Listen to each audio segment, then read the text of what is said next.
Let me. Good afternoon, it's Cryptameria, and we are at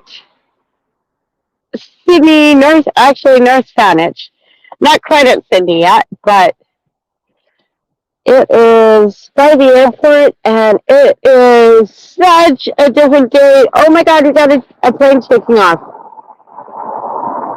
Yay! I know a lot of people don't love living by an airport, but I think that's just freaking amazing. Like, how isn't that cool? When I lived up here, I almost like you can set your clock by some of the planes, like the Purelator. If the Purelator took off, you always knew it was 7 o'clock. And I hope everyone can hear me okay. I don't know if so. I have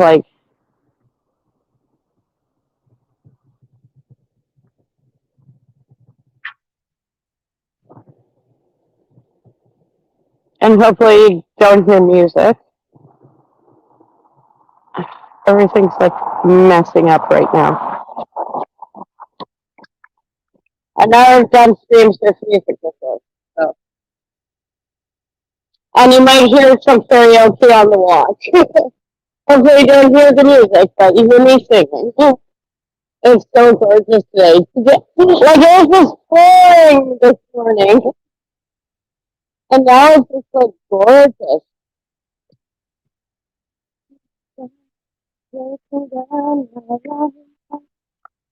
So I gotta pull up my pants like a little kid. 2 seconds.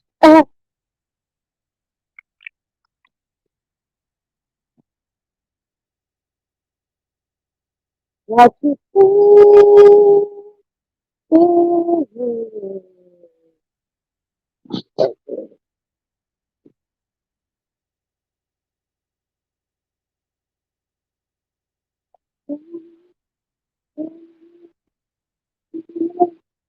I'm burning into the sun.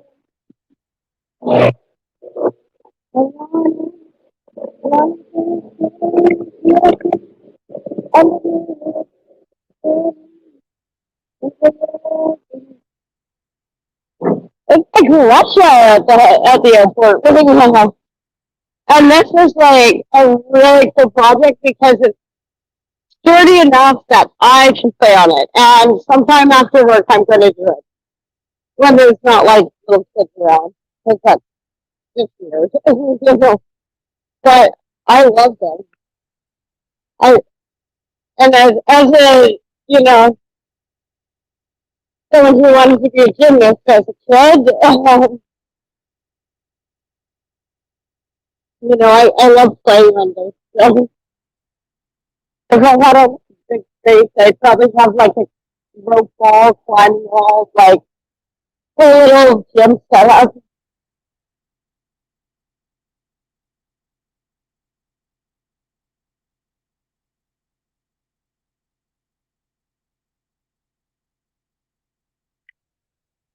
So it looks like they're doing another playground, just for, it almost seems like big kids, little kids, you know? And this is Jubilee Park in North Planet.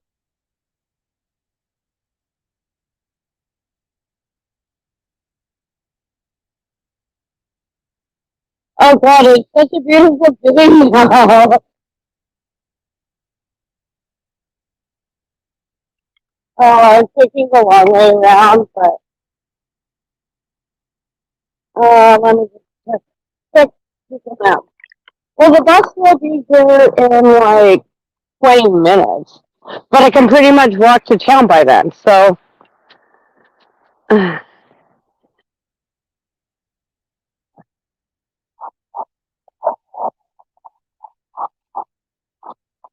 day. People are so friendly in Sydney. They're like seriously probably the like friendliest people on the island. Almost like to a fault.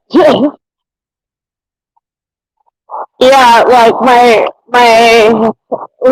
ex-husband Jesse. Yeah, we're in Vancouver, and he's waving at me, thank you, and I'm like, you don't do that in Vancouver. You do that on the island. You don't thank the bus driver in Vancouver. You just get off the bus as fast as you can.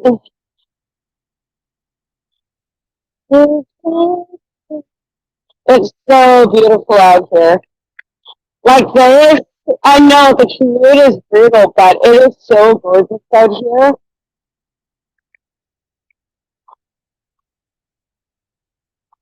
So this is like the boundary of the airport. It's a huge property.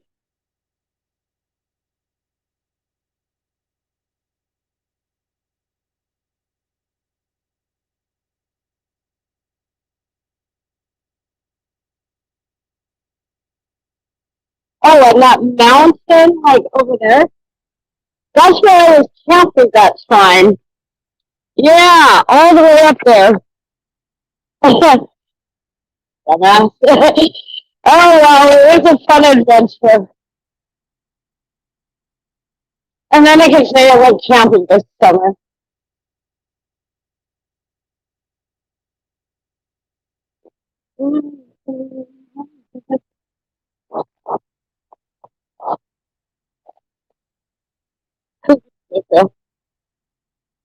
Yeah, I left work early because I had to make the day. So, and then it's like the challenge, like, well, when do you leave? So, I mean, I almost took all of yesterday or tomorrow off. So, it's the day.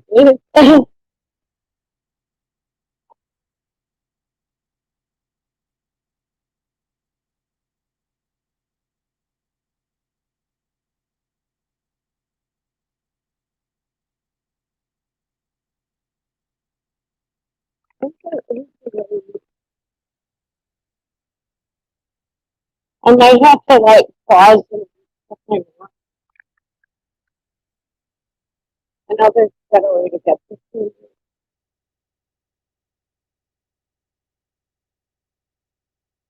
I love the memory of Peter Sherwood. Godspeed and only blue skies for you, Dad. You'll notice in Victoria a lot of benches have oh this is good. Let me feel what you feel here. This is pretty damn cool.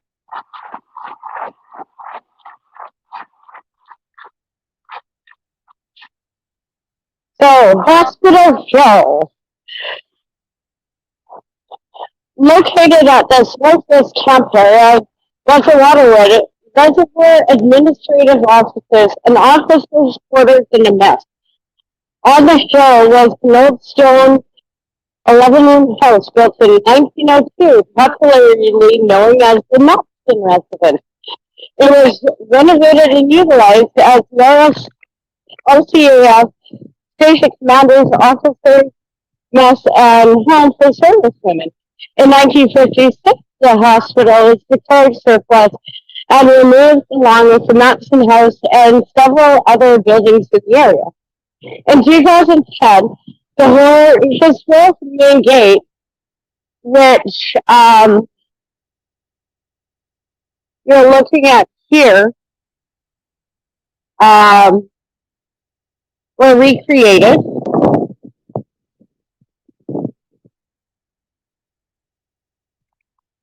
And stand at the original entrance of the hospital. Sorry, my voice is hard. It's been a long day at work. The gate capstones were donated by the Pioneer Vermeer family, and the site is now recognized as a historical location in the North Saanich Registry. So this is what it looked like before, and so that's just sort of Hospital Hill, as it is still affectionately known, contained the medical facilities for the Royal Canadian Air Force Station in Churchill Bay. Beginning in 1941, the hospital was built in stages, progressing from a single structure. It soon expanded to encompass 6 sections by 1945. The RCAF station Top Bay quickly grew to a peak of 5,000 personnel at the time, which is pretty big for the time, including both British and Canadian squadrons. The station was Canadian's largest airbase. During World War II, more than 10,000 crew, grounded, ground support, and administration staff was trained for the war effort, and 15 different squadrons and training units here were based at various times. A hospital to treat and rehabilitate injured servicemen and women was an important unit of the base. Some stays were lengthy, and great efforts were made to make time spent in the hospital a little more pleasant, including some handicraft instructor posted to the head. So, the patrician, Royal Air Force, magazine of the Royal Air Force, was stationed at the Pat Bay, October 1943, showing the medical staff and hospital field and the dental staff. And so this is like just so you can kind of get an idea. So I'm not turning this into portrait. Yeah, so that's what it used to look like. Or days. And so this is here, YYJ. Addition to the hospital station looking toward Hot Bay. So it would have been somewhere in this location or somewhere in the field. So thank you, BC Aviation Museum and Sydney Museum and Archive. And so we're going to go through here. Hot Bay, 1939 to 1948. Royal Canadian Air Force. Sorry, full motion moment.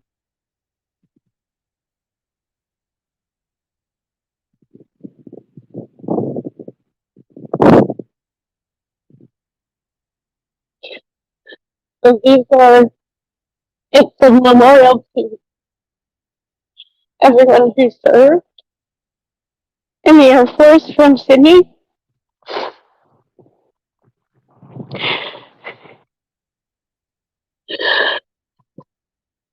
Sorry.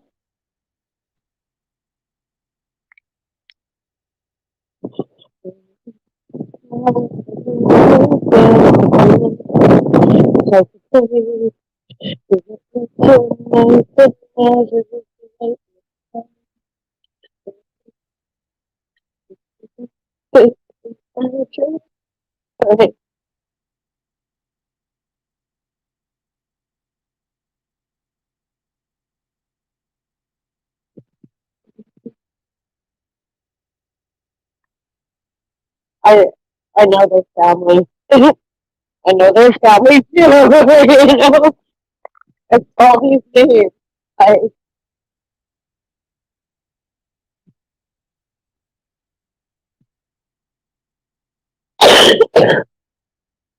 well, sorry. Just beautiful.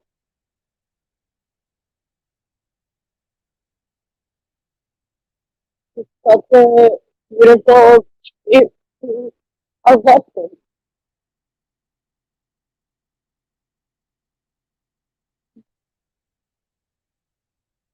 And you can see how big the airport is.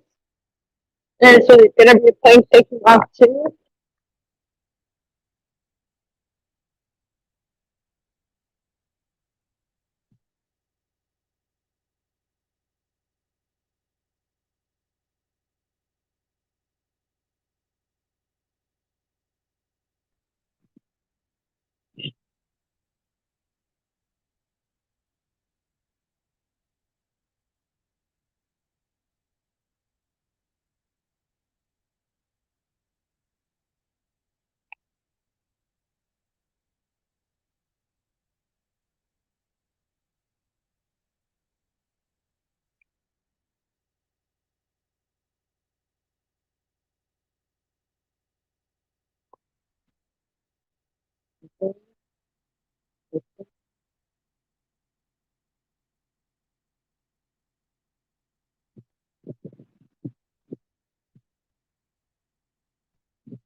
And shoot,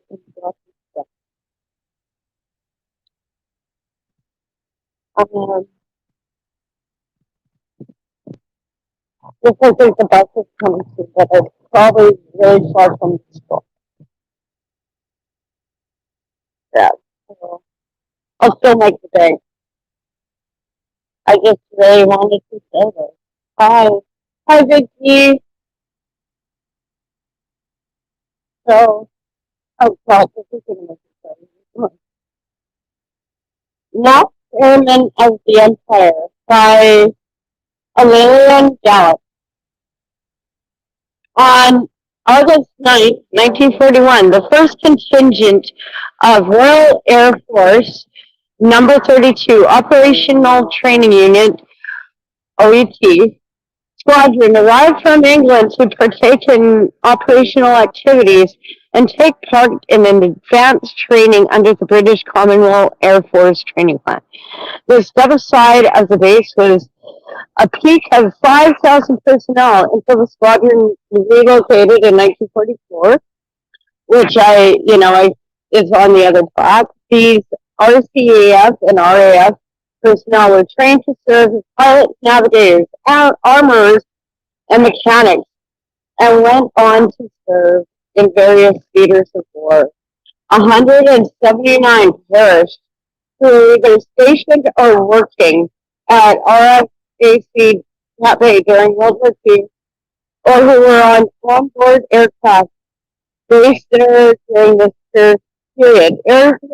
Aircraft failure, harsh weather, mountainous terrains, and pilot error resulted in crashes at Sultan Island, Mill Bay, Whidbey Island, Casino, and the Vancouver Island Mountains, Bay, Satellite Channel, and active crash. Some air crews were interred together at their respective crash sites, and others returned home for burial. Others simply vanished. This is the pragmatic reality of war. This memorial is located on Hospital Hill, named for the base hospital, which was the epicenter of a small community of military buildings. The original gate welcome visitors and provide distant vistas from the West American San Juan Islands to the Malahat Island. So, yeah. In 1930s, the Canadian government selected an area now as Victoria International Airport, YIJ, for a military airport. The large flat landscape with an adjacent natural harbor in an otherwise rugged area made it a most ideal location. During the war, the site went from farmland draconic. Oh God, I can't speak today. To being one of the largest air bases in Canada. On October 22nd, 1939, RCAF Flight Lieutenant George Walker G. Temple and Colonel Rusty Hopper left the island in Vancouver and landed the first military aircraft, an Avro 625 biplane, at the new base. 4 days later, the Royal Canadian Air Force ensign was raised for the first time over the station in Pat Bay. From that moment on until the end of World War II, some 10,000 personnel passed through operational and training programs at the Pat Bay station. And so these are some of our, so that's what it looked like. That's what it would have looked like back in the day.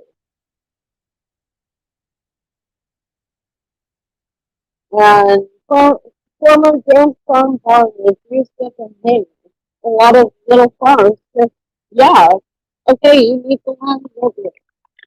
Last Roman the Empire acknowledges contributions and sacrifices these men and women made in the service of their country. 25. Oh yeah, there's a baby. Sweet. Look, that tree's watching me. Good. Cornfield keepers off feathers. Down in the rest in formation on, so they are in a military formation. It's not just they trip these feathers randomly. It is, this is about lofty ideals and the romantic desire to fly. The Wright brothers first flew only 35 years before. The viewer's first encounter with the memorials from a distance. The vertical lines of the feather unfold as one moves up Hospital Hill closer to the site. All the feathers are orientated on the same axis. Their erratic placement within the formation highlights the random clash site contrasting with the ordered precision of military life. The Corinthian steel feathers oxidize permanently and seal themselves. This rough finish is symbolic of time past and reflects the first 77 years of flight at the Fat Bay. The name and age of each of the fallen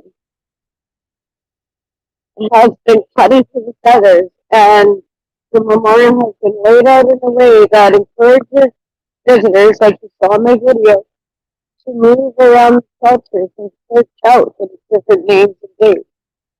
And a lead to the red maple flames, a center walkway that leads to a raised dais. This dais, built from bricks salvaged from the original military administration building, provides a place to meet, sit, and that's like that one. Um, the dais holds a memorial capsule filled with letters written to our veterans from our southern island community. There's features acknowledging the right places that sorry, the rightful place of veterans in our midst and provides added significance to the commemorative memorial. Anyone that has probably invited a fucking nonsense. I'm sorry. I didn't set this up. Sorry. This is like not how things should be going. Sorry. It's just everything in Canada is just going wrong. And when you look at this, these are ancestors who sacrifice everything so that people can play dumb pronoun games, change their gender, and, invite a fucking Nazi to the House of Commons. Like, I'm sorry. I love you all. I will be streaming later on. I just want to finish my walk.